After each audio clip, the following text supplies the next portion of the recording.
And then Dr. Seuss teaching children they're oppressors and math is racist, making Mr. Potato Head gender neutral, and now an emoji for pregnant men. This is like indistinguishable from a Tucker Carlson segment right now. That's why you're gaining so many fans on Fox News, because this is a Fox News segment. Like this is just Gutfeld. It's the exact same thing.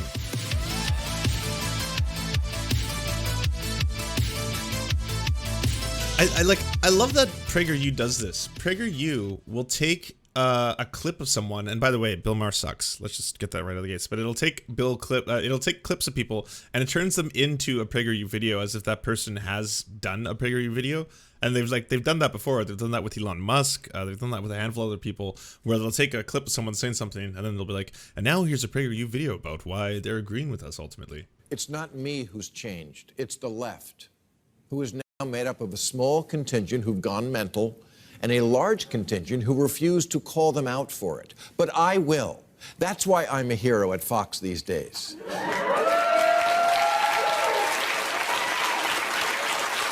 Which shows. Why are you all applauding? Why is that good news? I don't get it. What happened? Shows just how much liberals have their head up their ass, because if they really thought about it, they would have made me a hero on their media.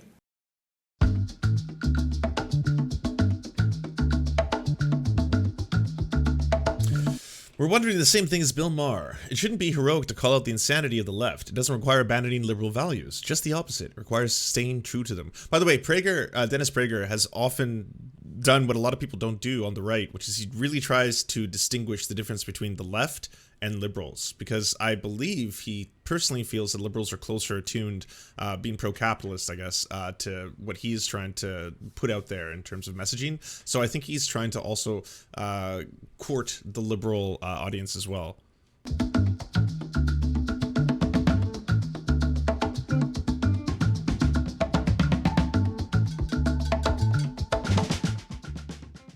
It's not my fault that the party of FDR and JFK is turning into the party of LOL and WTF. Okay, see right there. Here's as you can tell. Okay, like I said already that I'm not a Zoomer. Okay, I'm an old ass millennial. But like I have started using the skull instead of this emoji. Now in my heart, I want to use this emoji. This one feels like natural to me. Like part of me is like, it's just my inclination to be like, oh, I'm LOLing, lulling, so I would put this, but I don't. I've learned the error of my ways, and I put the skull emoji, which would have made this joke a little bit more modern. But here we are.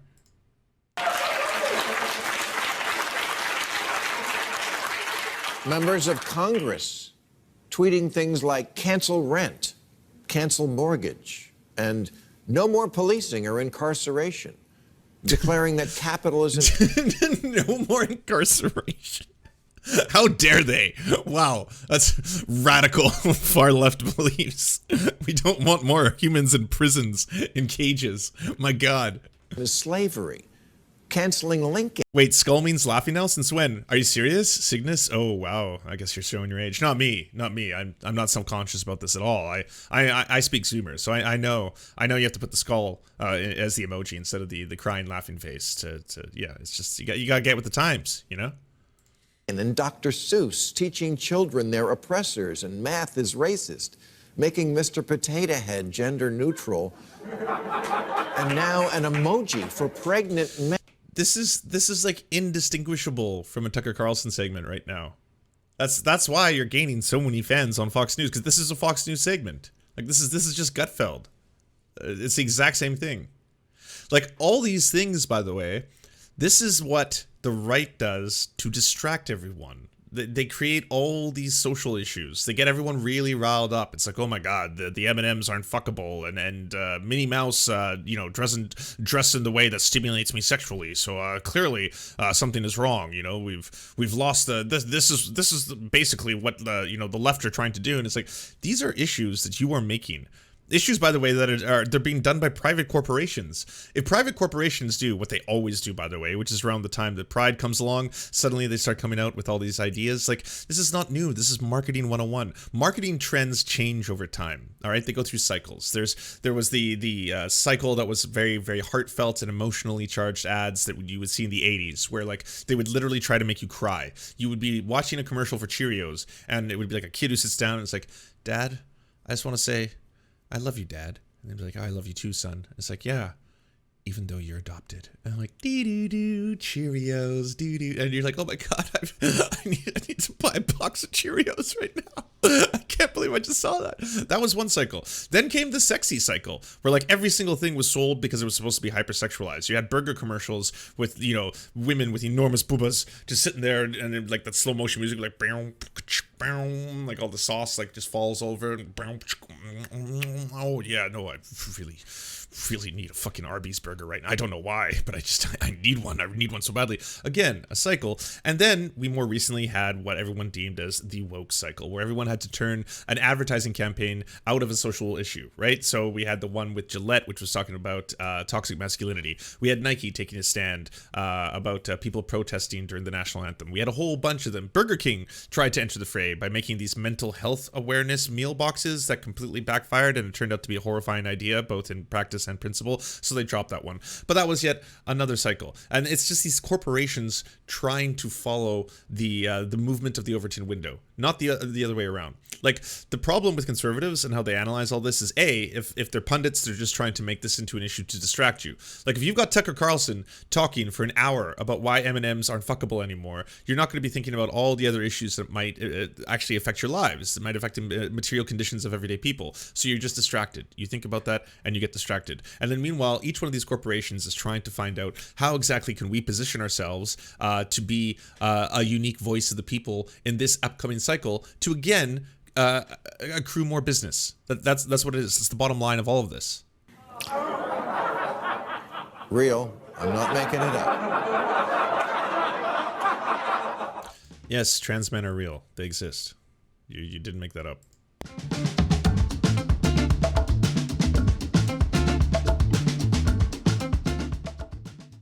Do you believe in free speech? Oh God, what are you doing here? This is an old video. Do you believe that people should be judged by their character, not their skin color? Do you believe in freedom of religion? If you believe these things, you're probably not a progressive. You might If you know one quote by MLK, you're probably in a Prager U video. think you're a progressive. I used to think I was. My show, The Rubin Report, was originally part of the Progressive Young Turks network.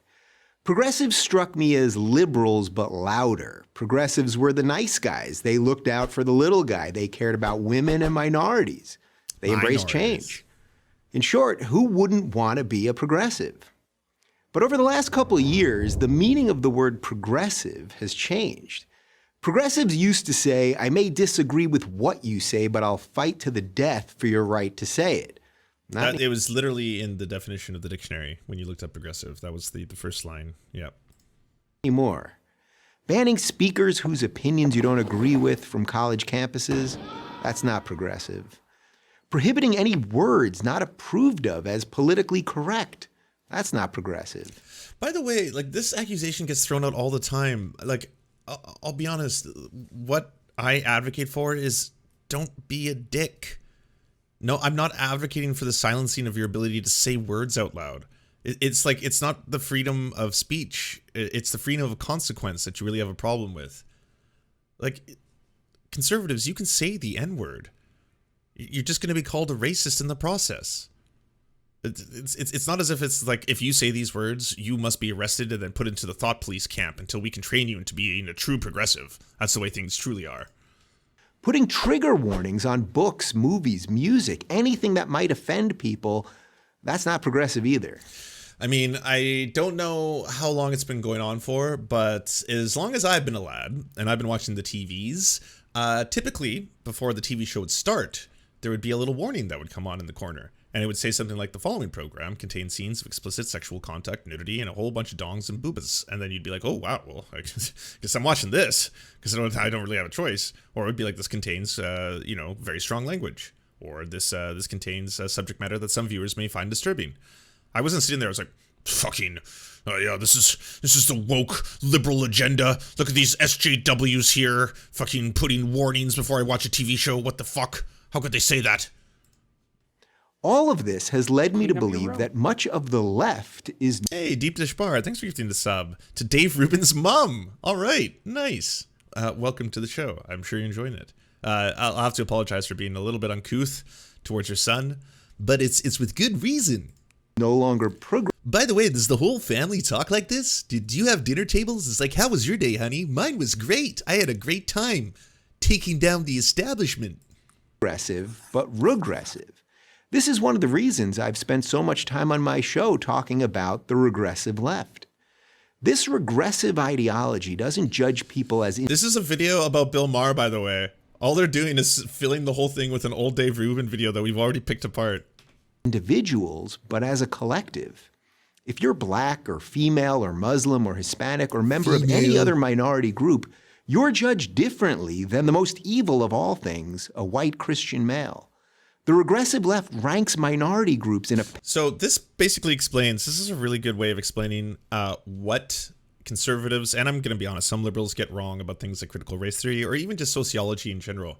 It's not that this person is evil, all right? It's that with society, we've structured it in such a way in which we marginalize people in other communities. That's the problem, and that's what it's trying to recognize and represent. Not that anyone has some kind of Catholic original sin that you are born evil if you are white. And trust me, I say this as a white person. I don't think I'm inherently evil. All right. I don't think a Christian is inherently evil. I don't think anything makes one inherently evil. And nothing is trying to teach people that. It's like, can you recognize that there's going to be a different set of rules depending on an artificial category that we've invented called race? Will you be treated differently in Canada if you are a visibly Indigenous person compared to if you are a white person that might have some Indigenous heritage like myself? Yes, absolutely. 100% you will be. Will you be treated differently in America if you are a black person rather than if you are a white person? Yes, most likely. There's a whole bunch of things. The judicial system, the fact that, like, you know, there's studies that show that if you're being hired for a new job, if you have a black sounding name, you might be less likely to get, you know, a callback for a job interview, things like that. There are these systems in place, and the people inside institutional racism or structural racism, systemic racism, they don't even realize that they're a part of that system. Like, the racism that might be inherent to systemic racism, it doesn't actually, like, demonstrate itself in people saying the N-word out loud, or, like, you know, the old-timey racists, or just very, you know, kind of visible racism where we're like, oh, I can call that out, that's racist. No, it's embedded within the system itself. It's not inherent to the individual. In order to compete in a kind of oppression Olympics. Gold medal goes to the most offended. Martin Luther King Jr.'s dream that his children would be judged by their character and not their skin color. Can't stress this enough, because conservatives just did, I guess they refused to watch the rest of the speech. His point was that they are being. That's the whole point of that speech. That's the whole point of this sentence. Like, yes, I dream of a future for this because I'm not experiencing it right now. My children are judged by the color of their skin and not the content of their character. That is the problem. I'm trying to make you see this. It's the same thing with them not understanding how this entire thing works. Was a liberal idea, but these days it's not a progressive ideal. And what about religious freedom, the idea that no one else can tell you what you have to believe? Surely progressives still support that basic right. Well, not so much. I'm a married gay man, so you might think that I appreciate the government forcing a Christian baker or photographer or florist to act against their religion in order to cater, photograph, or decorate my wedding. But you'd be wrong. A government that can force Christians to violate their conscience can force me to violate mine. If a baker won't bake you a cake, find another baker. Don't demand that the state tell him what to do. If that's the case, Dave, I gotta ask, why do you keep bringing that up to Ben Shapiro? It's the saddest thing to watch. We're friends. I know we're friends. We're great friends. And you'd have me over to your house for a barbecue, right? So, well, sure. He's like, well, you can come over to my house for a barbecue, right? Yeah, it's just, I need to know how gay is it gonna be? Is it gonna be like really gay, like, you know, like in your face gay, or kind of like is it gonna be more like, I don't know that you're gay? Like that I mean, I'll probably assume and I'll have some thoughts, but if it's more like clandestine, you know, just like the good kind of gay, the gay where it's just like, you know, it's it's as in the closet as I feel comfortable with, then yes, I might plan to attend your barbecue, Dave. But I'm not bringing you a cake. That's not happening. With his private business. Does he think a Muslim baker cannot serve Christians? Ooh, that would be an interesting question. Well, I mean, that doesn't come up, right? Because, like, is there such a thing as a Muslim baker? I mean, I've never seen one, so maybe we should talk about that. Choice, but a government that can force a group of Catholic nuns, literally called the Little Sisters of the Poor, to violate their faith and pay for abortion-inducing birth control can force anyone to do anything. That's not progressive, that's regressive. Wait, like, how far do you take that argument? Is it because she pays taxes and those taxes can go into programs that may fund Planned Parenthood, of which the overwhelming majority of Planned Parenthood budget does not go towards performing abortions? But is that the idea then?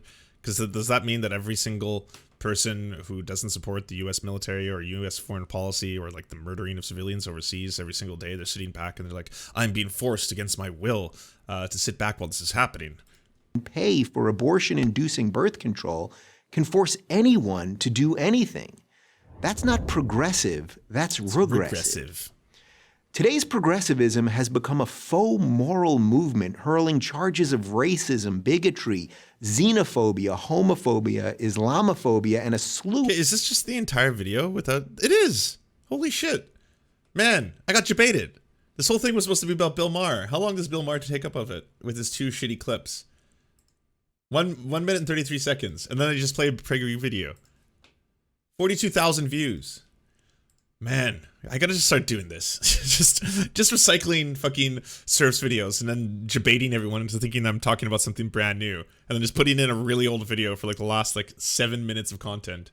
Holy shit. Okay, well, let's watch what Bill Maher actually had to say. And finally, new rule, it's depressing enough. Having just had a birthday and being 66, please don't ask me to start doing grown-up things like run for president. A few weeks ago, Fox News' Dana Perino, a former Bush press secretary, suggested that the Democrats should recruit me to run for president, which is kind of special because it means that in the space of 20 years, Bush press secretaries have gone from telling me I need to watch what I say. They need to watch what they say, watch what they do, and this is not a time for remarks like that. There never is. They've gone from that to wondering if I should run for president. It'll be interesting to see it. Yeah, I don't care. Where's the left segment? Much liberals have their head up their ass because if they really thought about it, they would have made me a hero on their media.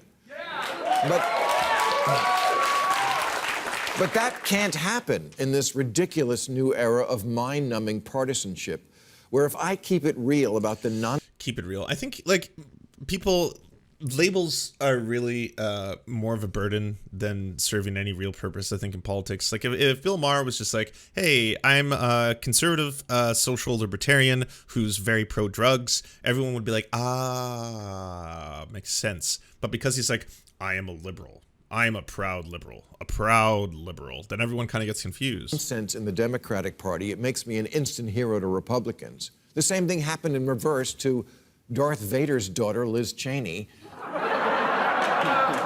who is now a hero to liberals simply because she recognizes Biden did not steal the last election. What a sad commentary on our politics, where simply acknowledging reality is now seen as a profile in courage.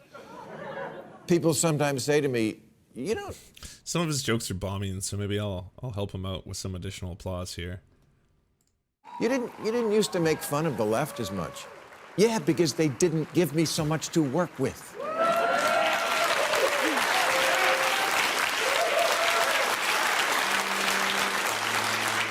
The oath of office I took was to comedy. And if you do goofy shit, wherever you are on the spectrum, I'm going to make fun of you because that's where the gold is. And the fact that they are laughing at it should tell you something. It rings true.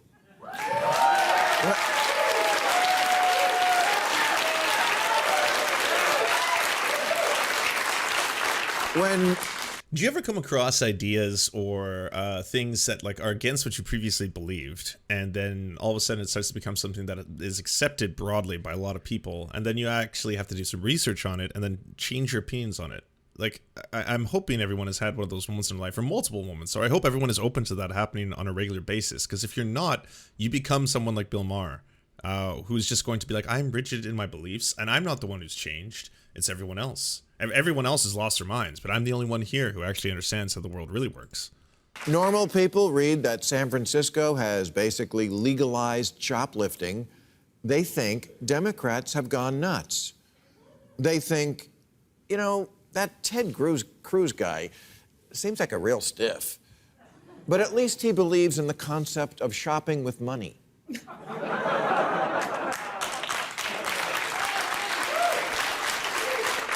I mean, why would people start stealing more, would be the question you should be asking yourself. It's not my fault that the party of FDR and JFK is turning into the party of LOL and WTF.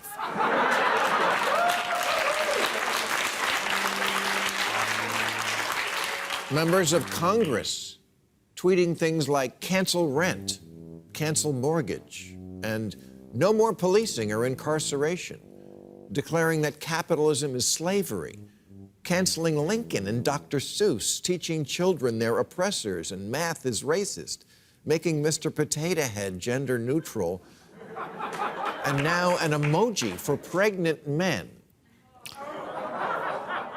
Real. I'm not making it up.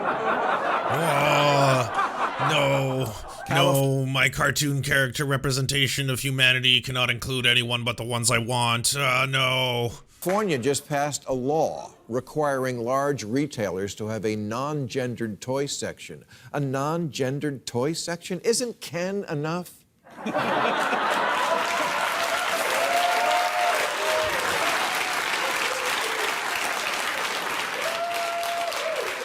We need a law for that? Do you have to inject yourselves into everything? From where you can throw a frisbee to who can braid hair? This is why so many people, by the way, were triggered by COVID policies. They were already sick of rules. Regulation should be a good issue for Democrats. It's certainly one they're associated with.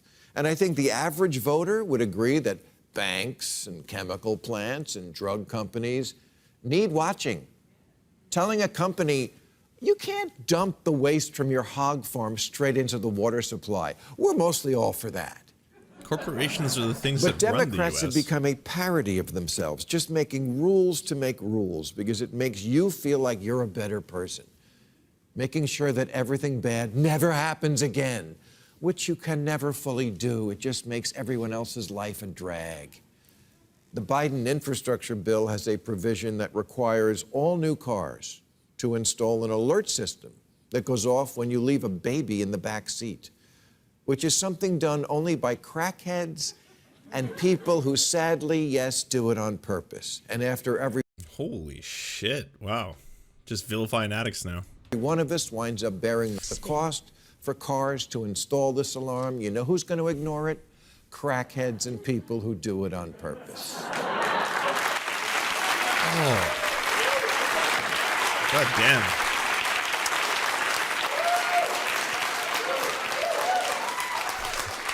Like, I'm sorry, it's actually probably a good thing if children aren't left in vehicles with the windows rolled up. I don't know. Sensor light is not going to fix this problem. I mean, call me And a crackhead, Democrats but no longer possess the common sense to understand that not every problem in the world can be fixed with a regulation. But don't tell that to the advocacy groups who also want every future car in America to only start when the driver blows into a breathalyzer. Oh, great, my other car is a Karen. Okay, well, I think I've had enough. Yeah, not a surprise that Bill Maher is really popular amongst Fox News viewers right now, because this is just a Fox News segment, except it's not on Fox. That's basically it. Like, if this entire monologue had been done by Gutfeld, or this entire monologue had been done by Tucker Carlson, like, you wouldn't bat an eye. You'd be like, yeah, that's just Tucker Carlson being Tucker Carlson, you know? Do you enjoy the Serfs but prefer not to have to use your eyeballs? Many are saying this. Well, we've got the solution for you. It's the Serf Times in podcast form, available on most major podcasting networks now. If you enjoy it, please consider leaving a good review and feedback, because it really helps the show out, apparently, and it's free, just like the podcast. To our gods, Xander Corvus and Peyton L. Just, we beseech thee to smite down our enemies. To our monarch, Tom Spiker, we are but your humble court jesters, here to amuse you. To our lords, Trevor R., we give thanks for this spit of land for us to eke out this meager existence. To our knights, Merid, Cheryl Alvarez, Ruby Kelly, Ellie Leslie, Alex P., Brandon, Words Greenwood, Nate, that one guy, Hagbird Celine, Matthew Scarborough, Stellar Vision, Ariane McCarthy, Daniel Sutton, Coulter Smith, Val 9000, Jenna Tall, Quiet 185, Anna Loves Riley, Omni, Riley and Anna, Poodlehawk, The Tim Caucus, Multi Mondi, Trevor Yanis, Lemmy 101, Anthropophojack, Saren 42, Catherine, Radical Maniac, Ramon Acosta, Nkosin, Violent Orchard, Sophie Baby, Political Puppy, Andreas Chiringuito, Zach Christensen, Josh Mickelson, Todd Buckingham, and Todd Lajeunesse.